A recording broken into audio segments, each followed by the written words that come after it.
Hi everyone, I am so excited to show you this amazing, one-of-a-kind Chanel Haute Couture silk blouse. It is thought to be original Chanel, designed by Coco herself from approximately 1970 according to the vintage reseller in France that I bought it from. You can see on the tag here it says Chanel and the item number 46641 is written by hand here on the back of the tag. So what makes Haute Couture so expensive and luxurious, and what makes this gem of a piece so special? First of all, haute couture fabrics are the most luxurious and expensive fabrics you can find. This blouse is made of silk, alternating between these vibrant satin bands and this translucent silk crepe. Now, this is like the most insane thing I've ever seen, okay? Like, it looks like these are two different fabrics, right? Like, the one is a satin, the one is a crepe. They look totally different, right? But no, this is one fabric. See, there's no seam here. This is two different kinds of fabrics woven into one. So I guess whoever was weaving it alternated between like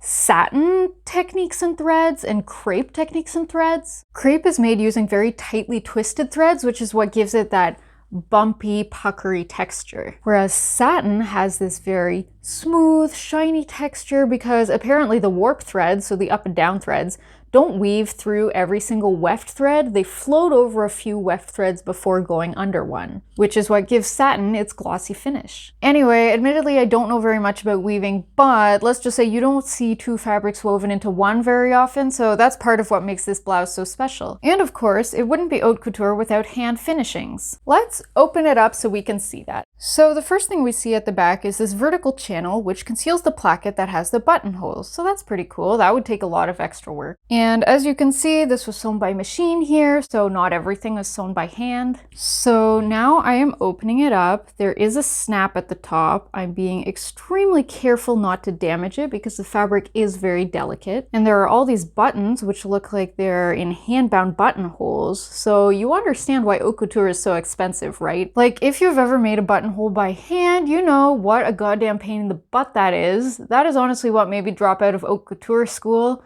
At the end of first semester, our final exam was to make a French buttonhole, which granted is different than like a hand-bound buttonhole, which we have here. But yeah, I was like, good riddance, bye-bye, I'm getting the heck out of here. Also, these snaps are literally covered in the crepe fabric.